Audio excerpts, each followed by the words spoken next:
first of all, we of course draw a diagram. Do not ask for help. Do not say you're stuck until you have drawn a diagram. So B is between A and C. We've got A, we've got C. We don't really know where B is, so we can just guess for now. Our picture might not be drawn to scale, but that's okay. I purposely don't put it in the middle because I don't want to trick my mind into thinking that it is a midpoint because it didn't say it was a midpoint. All right, now I label my picture. AB is 1/2 of BC. AB is 1/2 of BC, so AB is the smaller one. It's only half of the other one. So what I do is whatever fraction is there, I take it and I split it up into the 1 and the 2, the numerator and the denominator. AB is 1/2 of BC. So I give 1 part to AB and I give 2 parts to BC. So I'm finding a ratio is what I'm really finding when I do that. So I take the fraction and I split it up 1/2, 1 to 2. I want you to think of 1/2 as like a ratio of a 1 to 2. You can do that with 3/4. You can do it with 5/6. You can do it with 1/5. It works for all of the fractions in a problem like this. Okay, the whole thing, AC is 36. What I don't want to think is that AB equals 1 and BC equals 2. That's not their length. That's not what they equal. Oh.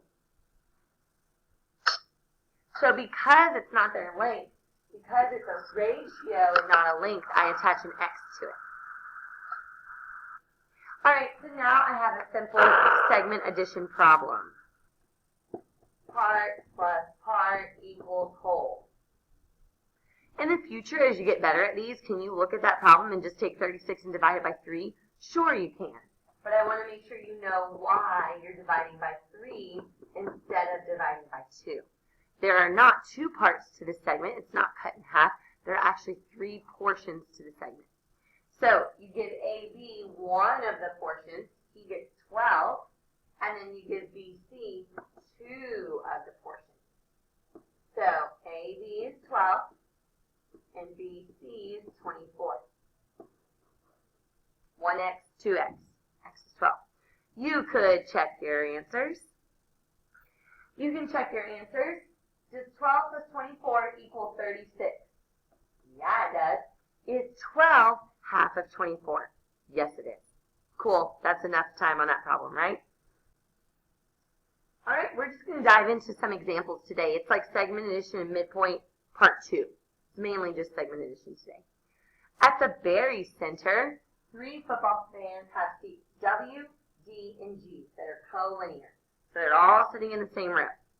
Seat D is 38 feet to the left of seat W, and seat G is 22 feet to the right of seat D. Which seat is between the other two? I'm going to let you draw a picture, I'm going to let you think about it, and then we'll go over it. So sometimes these problems, you'll just do trial and error. You don't necessarily know where the points go yet, but you know that they're collinear. So you can go ahead and draw a number line or a line, segment. And you just have to start somewhere. Seat D is 38 feet to the left of seat W. All right, so I'll just put seat W somewhere. Here we go, your W. I'm going to go 38 feet to the left, and that is seat D. So I did this so far. Are y'all okay with what I did so far? So the length of segment DW is 38. I went to the left. Okay. Seat G is 22 feet to the right of seat D. Seat G is 22 feet to the right. So that means I'm at seat D. Here I am. That's us. And we want to travel 22 to the right. You need to find out where that falls. Do I put G here? No, right? 22 is less than 38.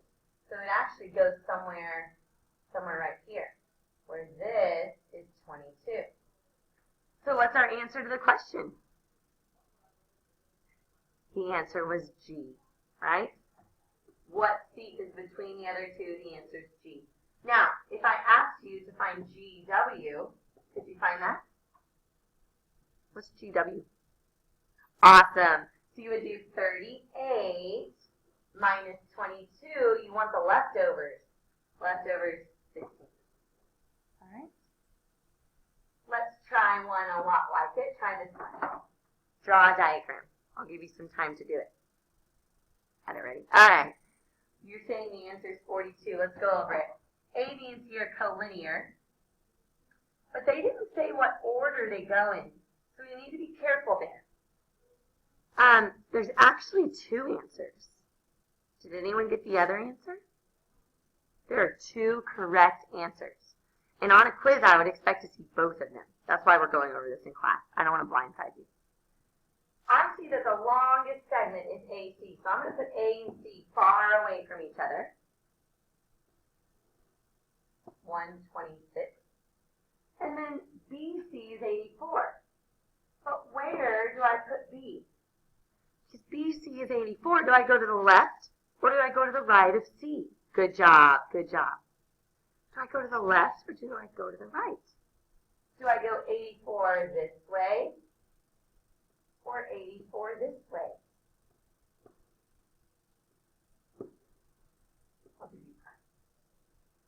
The answer is you have to do both. It never said which way to go, so there are two. If you solve it, there are two correct answers. Okay? So if I went 84 this way, I want to find AB. So AB would be this segment. It would be 126 minus 84. Right? So 42. But if I did not go that way, nope, chose not to go that way, then AB is actually a really long segment. It's all the way from here to here. So it's really, if you notice, it's just an addition problem and it's a subtraction problem. These are both the answers, and I would expect to see both. Points R and S divide QT in the ratio, this is the key word, of 6 to 5 to 3. Since that's a ratio, those are not the values. The distance from Q to R is not 6. Since those are ratios, we're going to do kind of what we did in the warm-up, and we're going to attach a factor to it. It's 6 parts. It's 5 parts. It's 3 parts. That's not the length. It's the ratio.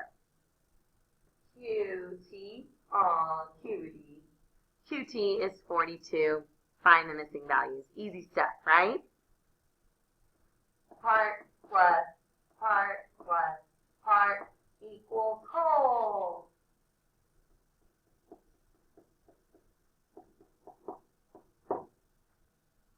What's X? Good. X is 3, and all we do now is substitute it in. Plug it in. And then we'll know the length of each segment. QR, it's not 6. We found out, we unlocked the key, it is 18. RS ended up being 15 units long, and ST was 9 units long. So that's how you do a ratio problem, and you see that on your homework. Yes, QR was 18, and RT